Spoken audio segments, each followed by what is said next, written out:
Hello and a very warm welcome. You are watching Gravitas. I'm Modi Kampir. Let's get started.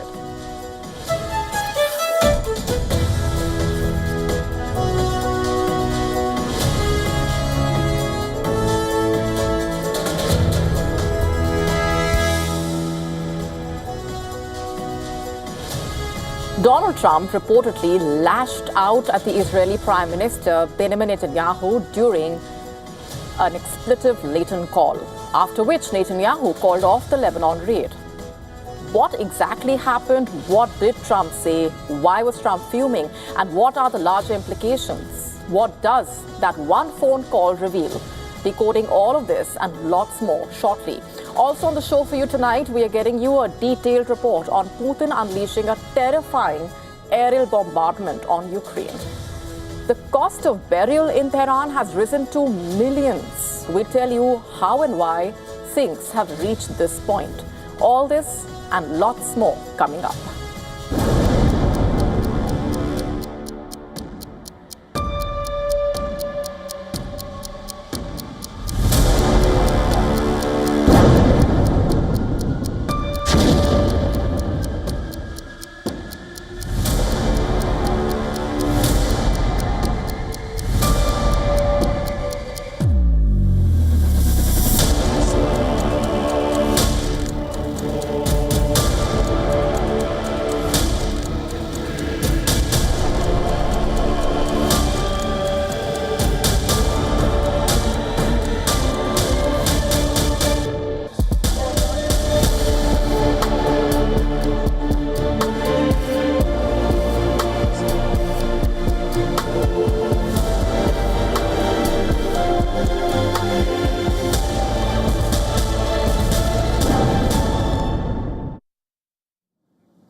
An extraordinary call between Donald Trump and Benjamin Netanyahu has triggered a firestorm, and to call it a heated conversation would be a major understatement. Not only did Trump not mince any words while lashing out at Netanyahu, in his anger, he reportedly used language that we will just tell you about, which has also raised questions. And those words, we obviously cannot say out loud. You see, as journalists, we are supposed to bring you exact quotes and statements. But when a world leader uses such words, we have no choice but to hide behind asterisks. First, what was the call about? According to an Axios report, President Trump on Monday reportedly hit the brakes on the Israeli Prime Minister's plan to bomb Hezbollah targets in Beirut. This was after Iran threatened to abandon its negotiations with America over Israel's actions in Lebanon. What exactly did Donald Trump say? Well, a lot. And I repeat, we are putting out the statement concealing those words with asterisks. According to the Axios report, Trump told Netanyahu, "You are crazy. You would be in prison if it weren't for me. Everybody hates you now. Everybody hates Israel because of this," quote unquote, that entire statement on your screen. It could not be more brutal than this, clearly. And according to the report, at one point, Donald Trump yelled at Netanyahu and went ahead and said what is also there on your screen. How can we possibly read out those words on television? Would I ever use such language on the show, for example? But then note those words. Everybody hates you now. Everybody hates Israel because of this, quote unquote. That's what the American president reportedly said. Is this the kind of damage that has been done to Israel is the immediate question that also is being asked. Has Netanyahu then become the worst prime minister in Israeli history is also being asked. And these are among the many questions doing the rounds. The Axios report also highlighting how the two leaders have had several tense calls in the past, but have still coordinated closely on Iran and other issues. The report says, according to one official, this was one of Trump's worst calls with Netanyahu since he returned to office. And that at a time like this clearly tells you a lot. And what was the end result, you ask? The report, citing an Israeli official, said, Israel no longer plans to strike Hezbollah targets in Beirut. What was Trump's anger about, really? According to the Axios report, Trump was concerned by the fact that Israel had killed so many civilians in Lebanon and objected to the Israelis knocking down buildings to take out a single Hezbollah commander. The report says Trump's anger appeared to be driven by the fact that Netanyahu's decision to escalate in Lebanon was threatening to implode his negotiations with Iran. In fact, here's something else you should know, just for further perspective. In a development that in a way broke with political tradition. It broke with political tradition. The New York mayor on Sunday did not attend the city's annual Israel Day parade.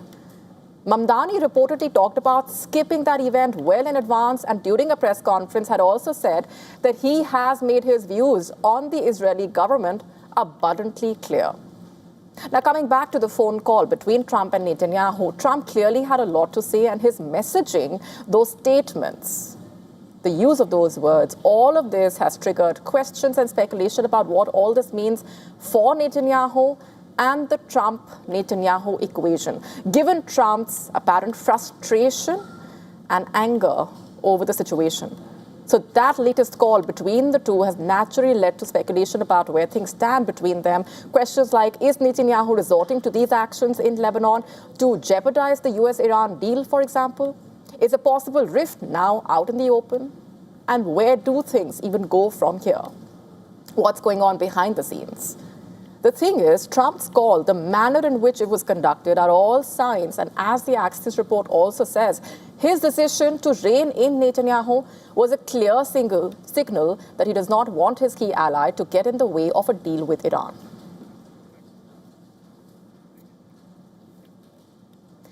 Shifting focus for now, Russia launched a massive assault on Ukraine with hundreds of drones and dozens of missiles. Ukrainian officials say 21 people killed, more than 100 injured. Moscow says these are systematic strikes following a deadly drone attack on a dormitory in the Russian-controlled Luhansk region last month, an attack Kiev denies. Our next report getting you the latest.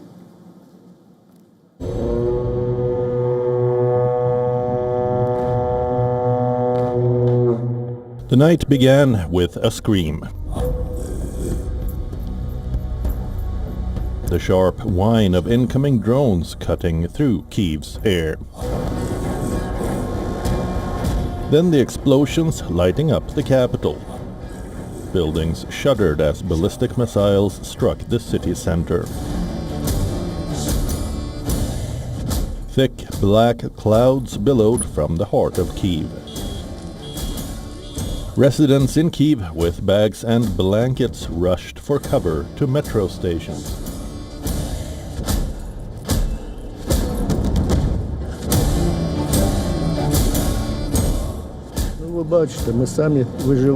You see, we are surviving on our own. Ukrainians are surviving on their own. Although aid is coming from the West, I don't think they're helping much. If international pressure were stronger, I think it would all be over sooner.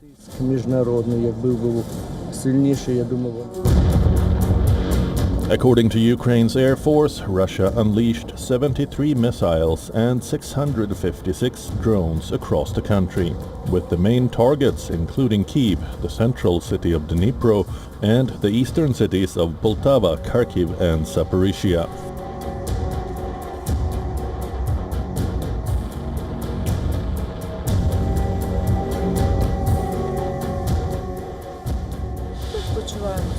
We have chronic fatigue. We didn't get enough sleep. How can we feel? Thank God we're alive. Today we're alive. Today we're lucky.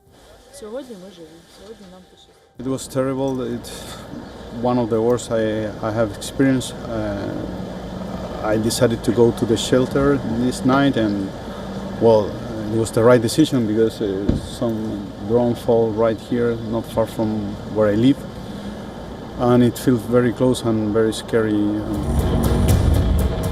Moscow says its massive strike on Ukraine hit 10 military production facilities in Kyiv that included some factories producing attack drones. Ukrainian President Volodymyr Zelensky pleads with the US and European allies. He needs air defense systems urgently to stop Russia's attacks. This attack follows sustained Ukrainian deep strikes inside Russian territory. Ukrainian drones have hit oil refineries, missile factories and energy facilities hundreds of kilometers from the border from January to May this year. The Ukrainian military has struck 15 Russian oil refineries. Putin has intensified attacks on Ukraine, with Russian forces firing wave after wave of hypersonic missiles and drones. Ukraine's air defenses, weakened by shortages partly linked to depleted US stocks after the Iran war, are struggling to stop ballistic missiles despite intercepting most Russian drones. Bureau Report, WION World is One.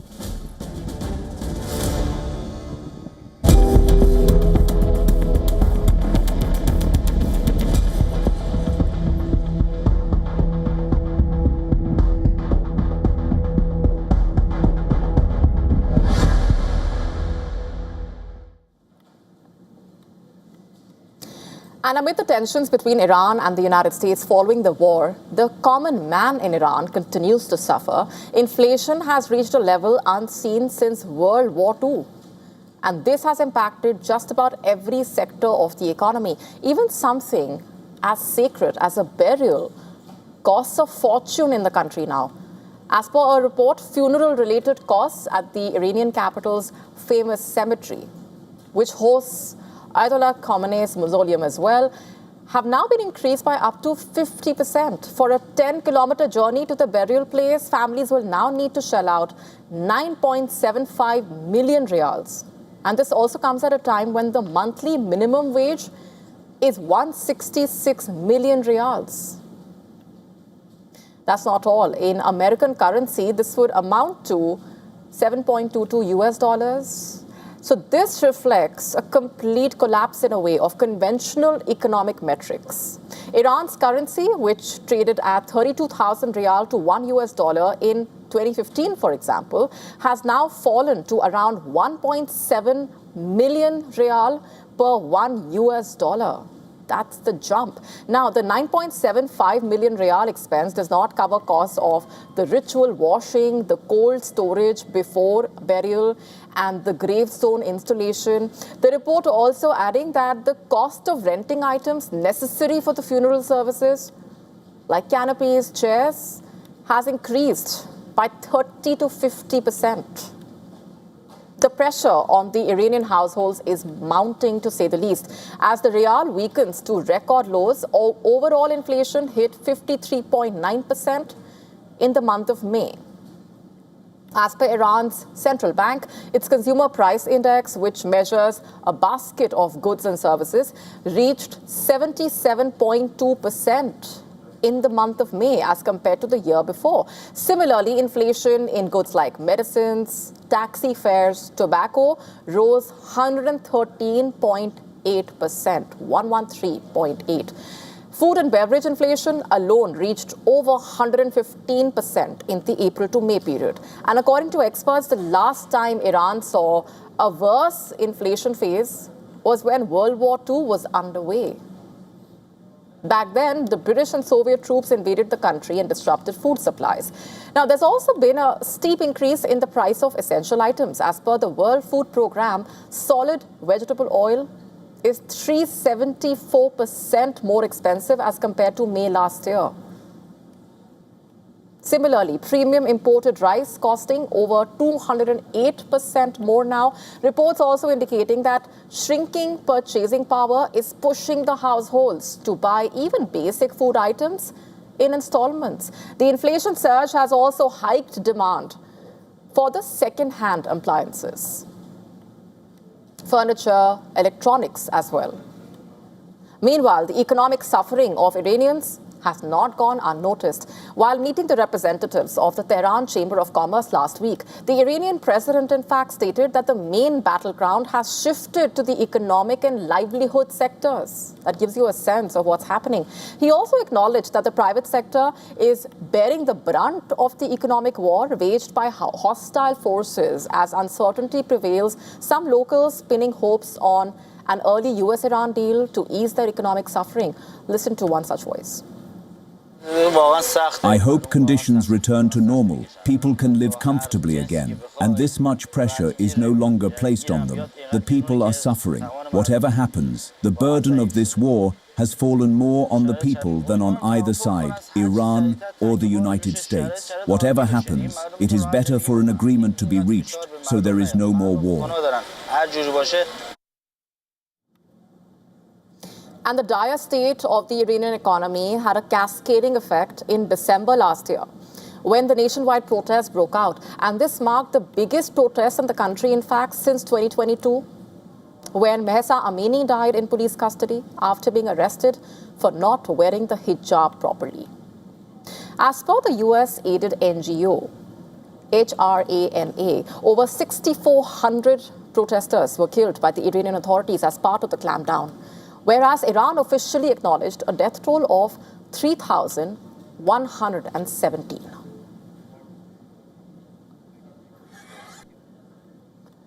Moving on for now, for decades, military power was measured in stealth fighters, aircraft carriers, and billion-dollar weapons.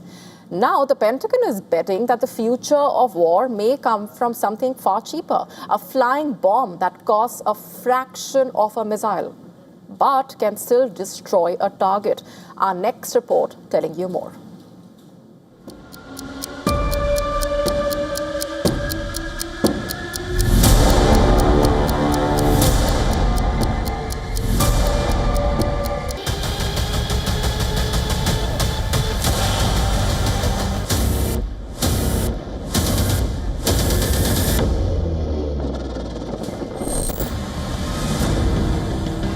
For generations, the Pentagon has measured technological supremacy through its fleet of ultra-advanced stealth fighters, long-range bombers, and complex missile systems.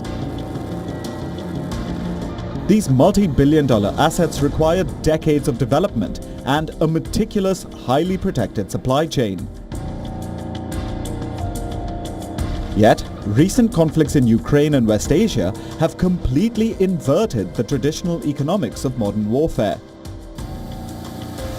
Now, comparatively cheaper drones are regularly bypassing state-of-the-art air defense systems, disabling heavy armor, and striking critical infrastructure at a fraction of the cost.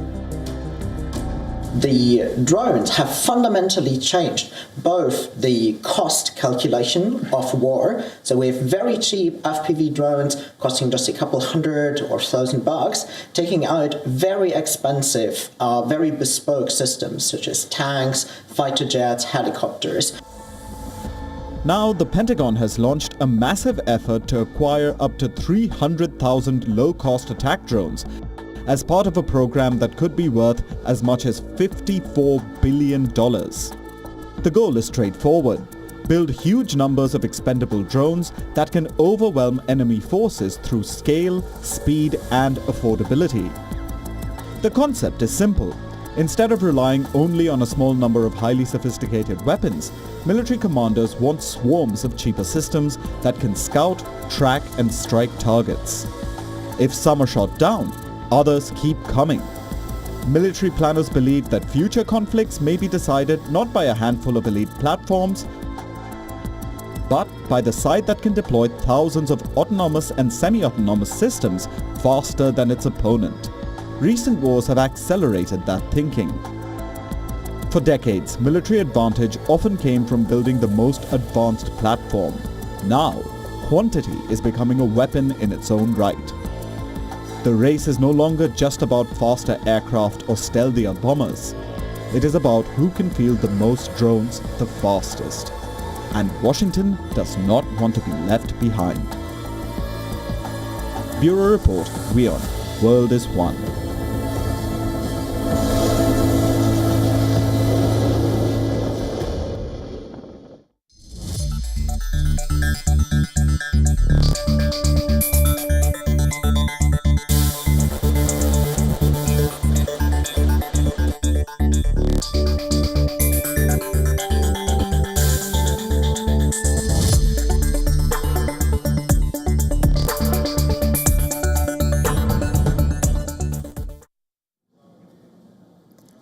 Syria's skies are witnessing a revival after years of civil war and global isolation.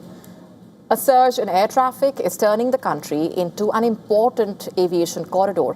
As airlines reshape routes to avoid airspace disrupted by the conflict in West Asia, the sharp increase is not only changing flight patterns, but also generating significant revenue for Damascus. And according to a Reuters report attributing to figures released by Syria's General Authority for Civil Aviation, more than 11,000 flights crossed Syrian airspace in the month of May. 11,801 to be precise. And that marks a steep jump from the 4,200 overflights recorded in the month of February. 4,267 overflights recorded in February, to be precise. The last full month, that was, before the Iran war disrupted regional aviation. Remember, the numbers also show that overflights in May rose by around 375% compared with the same month last year. Airlines have to pay overflight fees, remember, or air navigation charges to countries for the right to fly through their sovereign airspace. And these mandatory fees compensating domestic governments for the use of air traffic control services, radar facilities, the navigational aid for much of Syria's 14-year civil war, which ended with the ouster of Bashar al-Assad. Most global carriers had avoided the country's skies, and that picture has now changed significantly, it seems. The increase is proving financially beneficial for Syria. Reuters calculations suggesting that based on the flat overflight fee of $499 introduced by the new government early this year itself, May's traffic could have generated as much as $5.9 million in revenue. Airlines began reconsidering routes over Syria after US and Israeli strikes triggered the Iran war.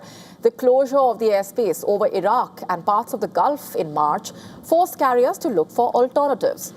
Although a ceasefire led to the reopening of the regional airspace in the month of April, flight tracking services say that most flights from the major aviation hubs of Dubai and Doha to Europe continue to cross central Syria instead of Iraq.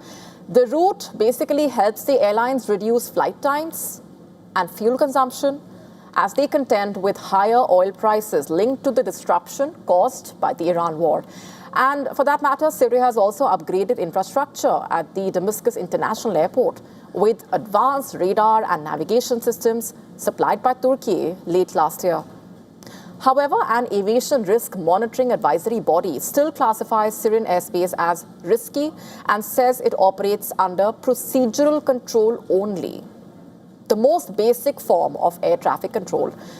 Traffic reportedly remains below half of the pre-Syrian civil war levels, and the surge has been largely driven by the Gulf carriers. The European Aviation Safety Agency, meanwhile, continues to recommend that airlines avoid flying over Syria and the wider region because of the risks linked to the Iran war. And while Asian and North American carriers are also largely steering clear of the West Asian airspace.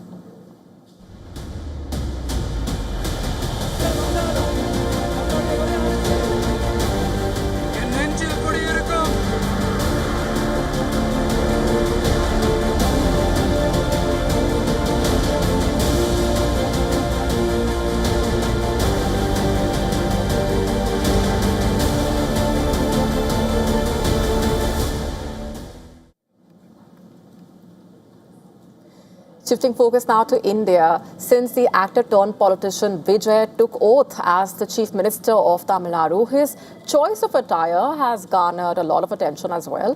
While the state's politicians have preferred the classic white shirt and dhoti attire, for example, Vijay tends to wear a black and white suit. And he has revealed the reason behind it, in fact. During a massive public rally, the Tamil Nadu Chief Minister dismissed the notion that such attire is solely reserved for people hailing from a socially dominant class. In fact, he explained that he deliberately chose black and white to show his commitment to transparency and simplicity. And hitting out at his political rivals, he said that he prefers to focus on his work rather than engage in prolonged public commentary. Listen to this.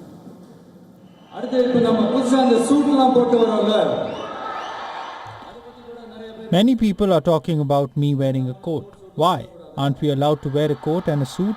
Should only those in power and the dominant forces be the ones wearing coats and suits?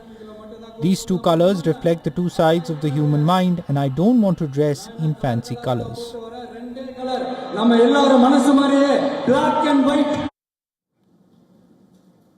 During the campaign trail, his dressing style was similar to other politicians. He mostly wore white shirts with grey trousers, for example. And this changed on the 10th of May when Vijay donned a black and white suit during his swearing-in ceremony.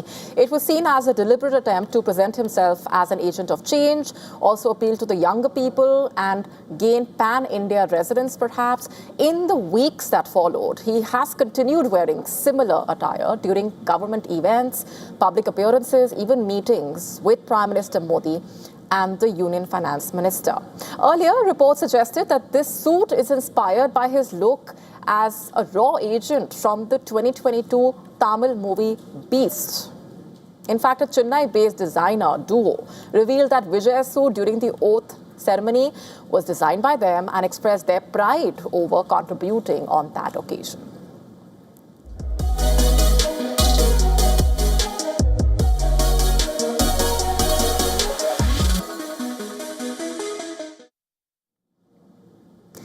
Imagine a system that does not want a citizen to criticize the government. Imagine a system that tries to predict who might become a critic in the future. New research suggesting that Chinese surveillance technology is moving in that dangerous direction, raising questions about how AI could perhaps transform state monitoring. A development similar to the 2002 Tom Cruise starrer Hollywood movie Minority Report, perhaps. The development comes as the Chinese president continues that sweeping anti-corruption campaign that started after he took power. The drive has intensified in recent years, expanding to senior government and military officials.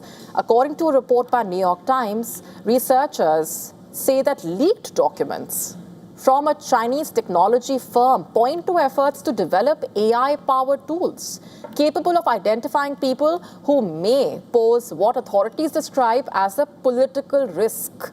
According to the American university researchers, the Chinese technology firm and its government-backed research arm have allegedly been exploring ways to combine telecommunications records, social media activity, location data, and online behavior to build detailed profiles of individuals. The goal, according to the researchers reportedly, is to use AI to identify patterns that could signal future dissent. That's not all. The Chinese technology firm is allegedly examining ways to connect physical movement patterns with digital activity, including the movies that people watched, the books they read, alongside other online behavior. Researchers describe the effort as an example of what happens when mass surveillance meets artificial intelligence. The Chinese tech firm already reportedly sells network security products, including commercial versions of technologies similar to those used in China's internet censorship and surveillance systems, reportedly. Those tools can monitor online activity and detect attempts to bypass internet restrictions, reportedly. The findings emerged from roughly 100,000 documents from the Chinese technology firm that allegedly surfaced last year. And experts saying China has pursued predictive surveillance technologies for years. And advances in AI are accelerating those efforts. At the same time, Chinese authorities are also exploring the use of AI systems like DeepSeek in broader predictive policing applications. Researchers caution that the technology appears to remain in the development stage, but they say it offers a glimpse into how AI can actually reshape state surveillance in the years ahead.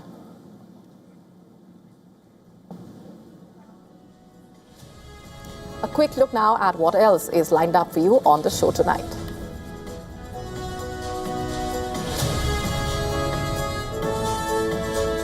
The mystery over the deaths or disappearance of scientists in the US continues to deepen, and how? When will the answers emerge? We get you the complete story along with the latest developments.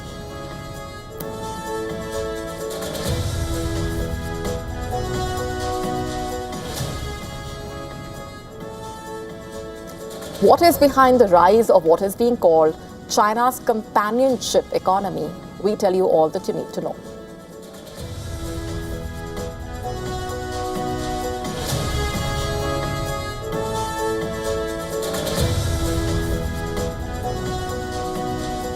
Serena Williams has confirmed her return to professional tennis. We are telling you all that you need to know about the decision. All this and more coming up.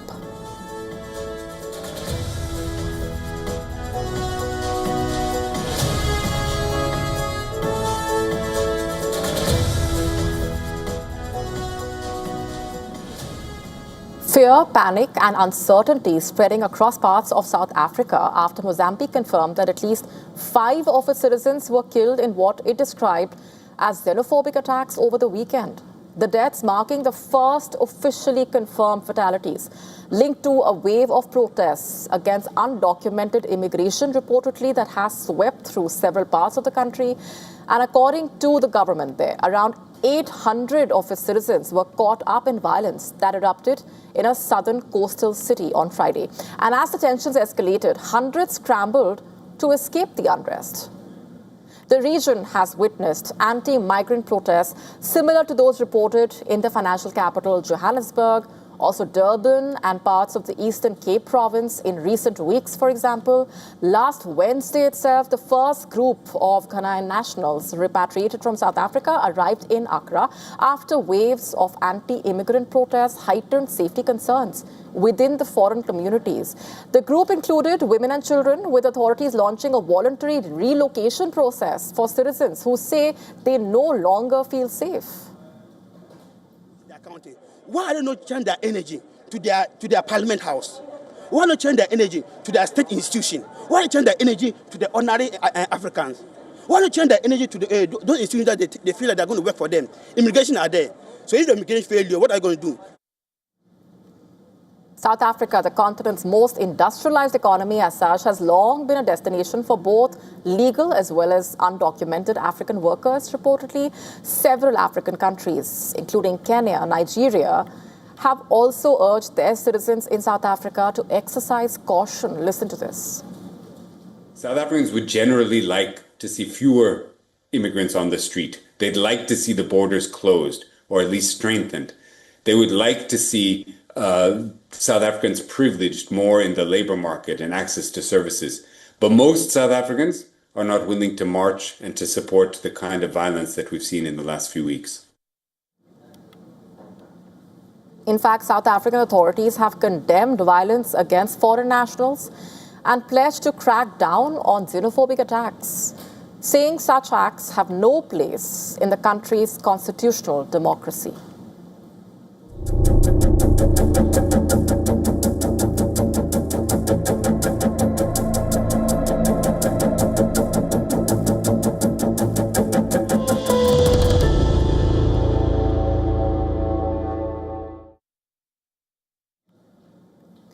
The mystery over the disappearance or deaths of US scientists linked to UFO or nuclear research since 2022 continues to baffle people.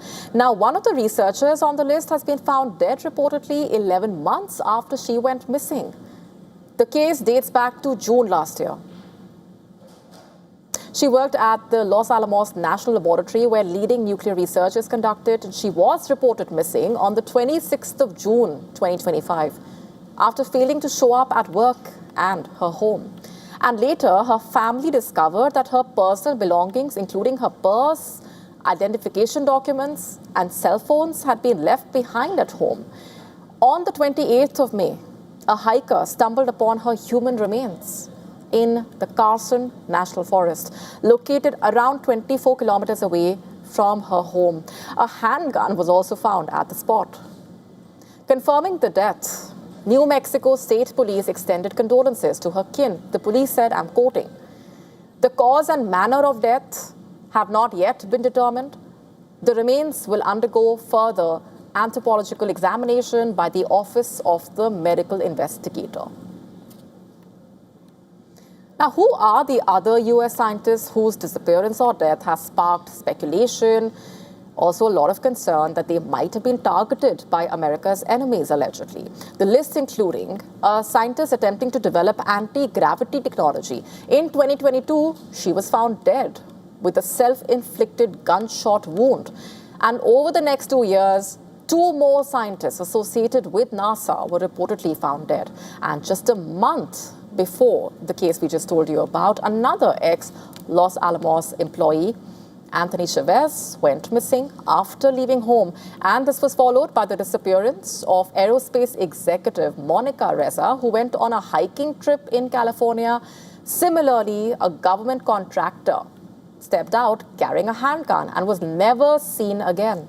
In December 2025, Novartis researcher Jason Thomas disappeared reportedly, with his body found in March this year. Additionally, an astrophysicist who collaborated with NASA was also killed. The last case of disappearance dating back to February 27, when a retired Air Force general vanished from his home. His wife even admitted that he had a brief association with the UFO community.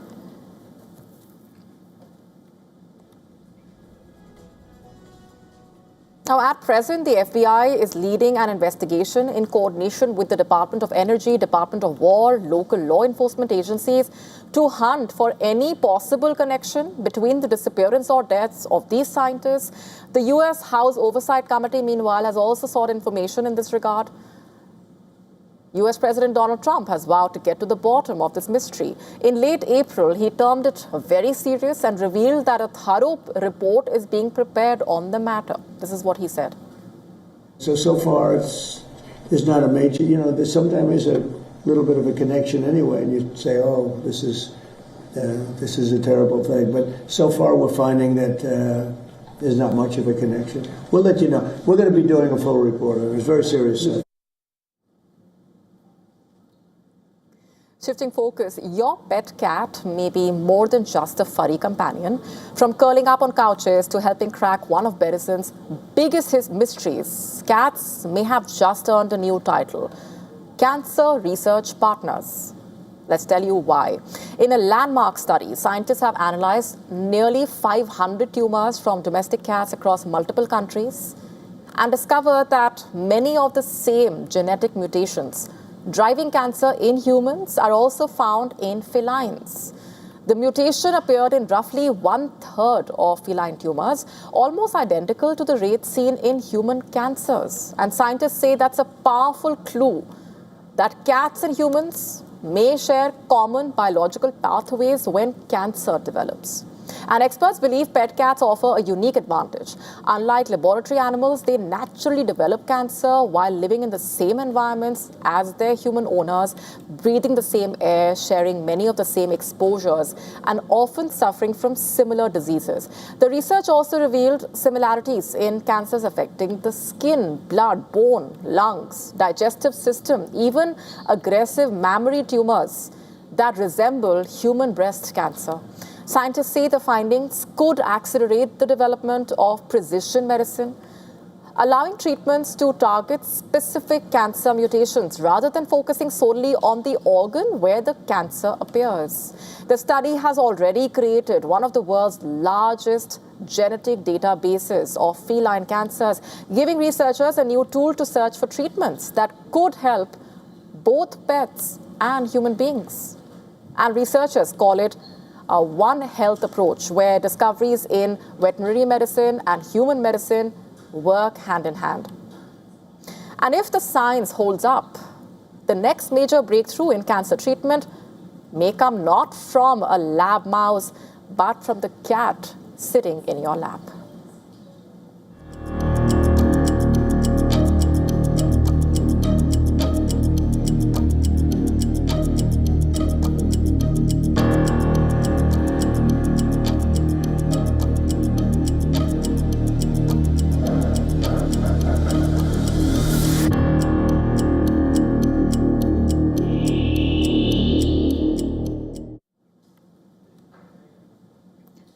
China's growing loneliness economy is turning companionship into a business opportunity. From hiking trails to restaurants and mobile apps, millions of young Chinese are now paying for company in a society undergoing rapid social change. Even at one of China's most famous peaks, visitors can hire paid climbing buddies who walk alongside them, carry bags, take photographs, and offer conversation for a few hundred yuan. According to a Reuters report, similar services now include companions for running, sightseeing, even sharing hot pot meals, a dining tradition usually enjoyed with friends and family. And students and gig workers promote these services on social media, promising not just practical help, but also what they describe as emotional value. In China, experiences that once were part of friendships are reportedly increasingly becoming paid services. While official figures are unavailable as such, estimates cited by Chinese state media valuing the country's companion economy at roughly $7.4 billion in 2025. And researchers in state media link this trend to rising demand for emotional consumption as young people move farther from families, work longer hours, and basically struggle to maintain traditional social connections. Psychotherapists saying paid companionship offers certainty and control in social situations where the risk of rejection and emotional investment can create anxiety, the phenomenon also reflecting deeper demographic and economic pressures.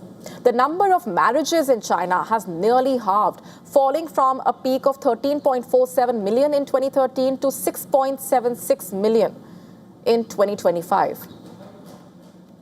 Many analysts also connect the trend to the legacy of China's one-child policy, which ended in 2016 but helped create what many describe as China's lonely generation.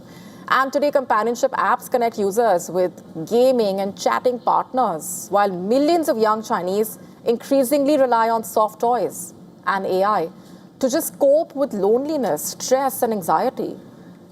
Experts say the trend highlights growing uncertainty among the Chinese youth. As economic growth slows, property values decline, and jobs become harder to find.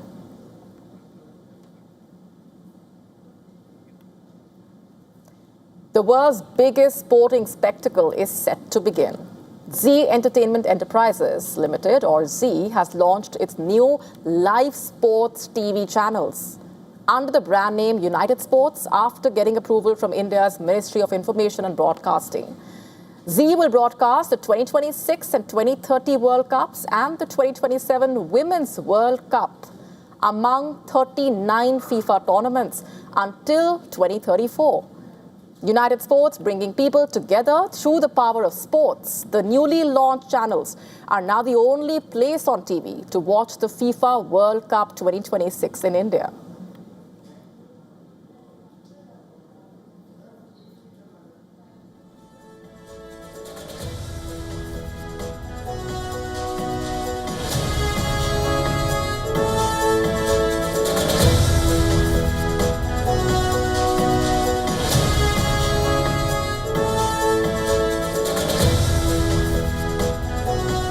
And the 4 sports channels which are now live are United Sports 1, United Sports 1 HD, United Sports 2, United Sports 2 HD, and they are available across 500 plus leading cable and distribution platforms. And this includes Dish TV, Tata Play, Airtel, Sun Direct, City Networks. The live streaming will be available on Z5 to help Indian sporting fans stay connected. The World Cup, to be co-hosted by the United States, Canada, and Mexico, kicks off on the 11th of June, remember. And for the first time in history, the tournament expands to 48 teams, playing a record 104 matches. India, the world's most populous nation with 1.4 billion people, not playing at the World Cup. Apart from football, United Sports will also offer a wide range of sporting action, including cricket, kabaddi, badminton, wrestling, boxing, and combat sports. And speaking on the new sports channels, the Chief Business Officer of United Sports saying the focus is on ensuring seamless access for viewers, supported by strong partnerships across the distribution ecosystem. He said, and I'm quoting, "We are geared up to present the upcoming FIFA events across our channels, and we remain well positioned to deliver a compelling viewing experience to fans across the nation, quote unquote.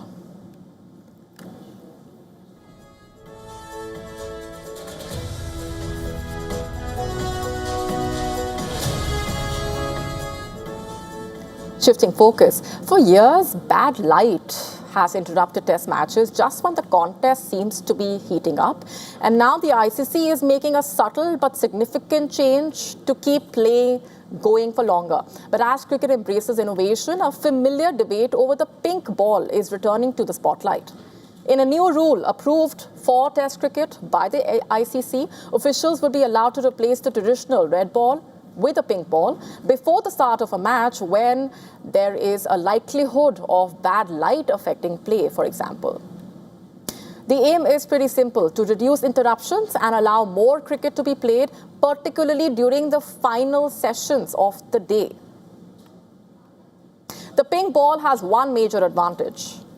Its brighter color and reflective coating make it easier to track under fading natural light and floodlights. And that is why it is used during day-night Test cricket. But the decision has also reopened a long-running cricket debate. South African batter, meanwhile, slams ICC over the rule change. Many players and coaches arguing, in fact, that the pink ball does not behave like the traditional red ball. The additional coating often produces more movement through the air, particularly when the ball is new. The red ball has defined Test cricket for nearly 150 years. Its ability to shine, lose its coating, and eventually reverse swing perhaps is an integral part of the game's original character, where both the bowler and the batter have their own advantages. While the ICC aims to modernize and save the game from frustrating delays, purists fear this colourful intervention may fundamentally alter the essence of Test cricket.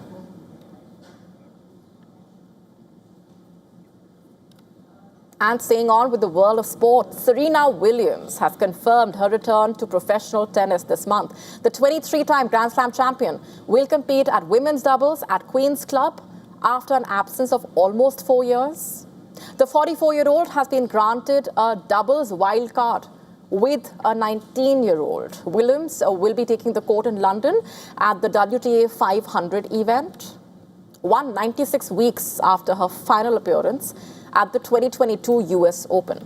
Speculation about a comeback started last year itself when Williams appeared in the sport's drug testing pool. And the rumors intensified after her name was added to the ITIA reinstatements list in the month of February. Despite her initially denying plans to return, Williams, in a statement from organizers, said, and I'm quoting, "Queen's Club feels like the perfect place to begin this next chapter. Grass has given me some of the most meaningful moments of my career, and I am excited to be back competing on one of the sport's most iconic stages."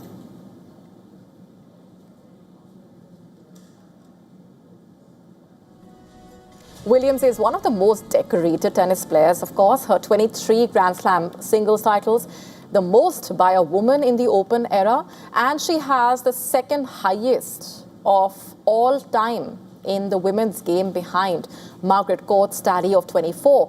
She spent 319 weeks at the top of the world rankings and won 73 singles titles on the WTA Tour. She won 73 singles titles on the WTA Tour. In fact, she also spent 319 weeks as world number one and won 73 WTA singles titles. She also captured 14 Grand Slam doubles titles with sister Venus Williams and 4 Olympic gold medals. She completed the rare career Golden Slam in both singles and doubles, winning all 4 Grand Slams and Olympic gold. Yeah, I mean, that's fun. That's cool.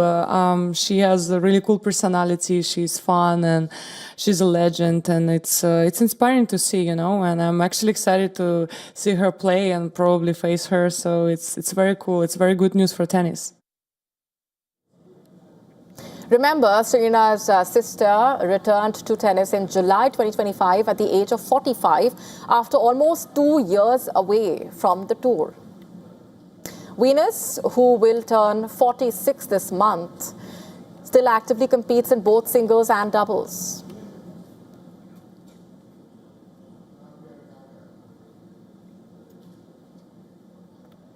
Would you like to go to heaven or hell? I'm sure that question has a simple answer without thinking.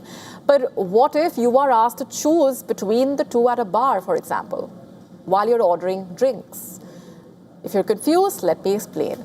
The story is about a Tokyo bar run by Buddhist monks. According to a report by South China Morning Post, the bar has gained a lot of popularity online thanks to its unique combination of cocktails, chanting, and death-themed rituals. It's called the Vows Bar. Let's just break it down. At the venue, there are several offerings like calligraphy or what is called the coffin experience. But why exactly? The patrons, in fact, can reportedly sip drinks inspired by heaven and hell, reportedly. Not just that, according to the report, they can also seek life advice from the monk staff, apart from listening to sutras performed in a modern musical style. The names of the cocktails reportedly including never-ending suffering in hell and love and hate leading to hell. How are the drinks made? The report giving a sneak peek into what all goes into the process, with fruits and spirits being merged to create different flavors, and they come with incense stick-shaped snacks. The bar reportedly also offers unique experiences like a free beating on the shoulder with what is a flat wooden stick traditionally used in Zen practice to keep monks alert during meditation. According to the report, the coffin experience involves wearing a white robe and lying inside a flower-filled coffin as a monk chants and strikes a wooden fish. Clearly, there's a lot more that you can do there than simply having your cocktail. And while at it, if it's your thing, you can also get a taste of death in advance.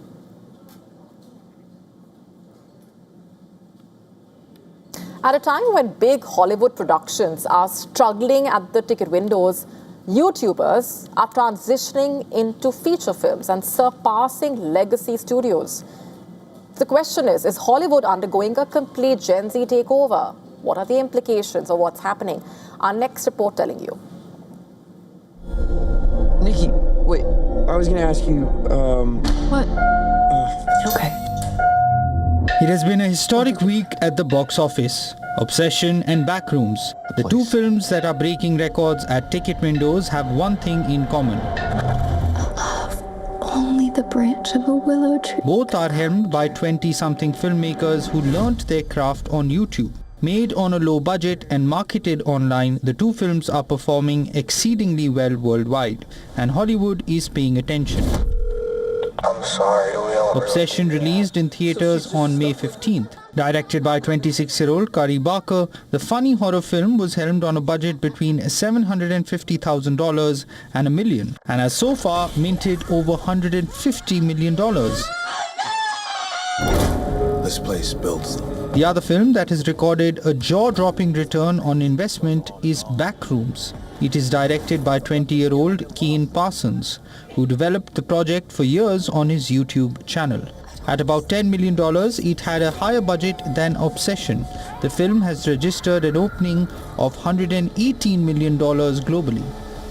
The psychological horror film grabbed the top spot in the weekend gone by, followed by Obsession. While the two films scripted success stories in their respective opening weekends, the two projects refused to slow down.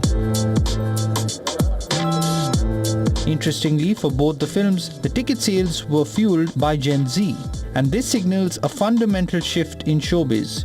Young people are willing to spend on movie tickets for originality, authenticity, and relatability. If they like, follow, and relate to the YouTube-era talent, they will make the time and funds for theatre. These creators have been in dialogue with their audience for years. Their subscribers provide direct input even before the project hits theatres, and the numbers show just that. But it also signals another shift. Hollywood may just be having a full Gen Z takeover at the moment. Parsons, who goes by Keen Pixels online, first went viral in 2022 with his self-made horror series The Backrooms on YouTube. As for Barker, the Alabama-based YouTuber built an audience with comedy and horror shorts. And even before he made a studio deal, his no-budget film, Milk and Cereal, earned praise from critics. With the success of the two films, one thing is certain: Gen Z creators are translating online audiences directly into box office dominance. And as YouTubers emerge as the new box office kings and knock big-budget legacy franchise films such as Star Wars, The Mandalorian and Grogu down to third position, it will be interesting to see if Hollywood mimics the pattern and scours online video sites for the next blockbuster. Gangsters, war criminals. Long live the Empire. And with that, it's a wrap on this edition of Gravitas tonight. This is me, Molly Kampi, signing off. Thanks for watching.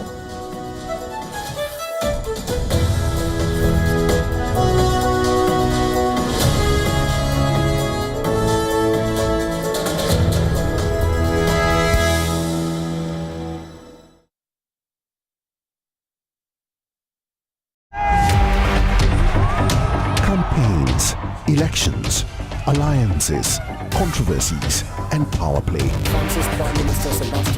Stories that analyze global and domestic politics. A dedicated show with varied perspectives, expert take, citizens' voices, detailed ground reports, and in-depth coverage from political corridors of the world.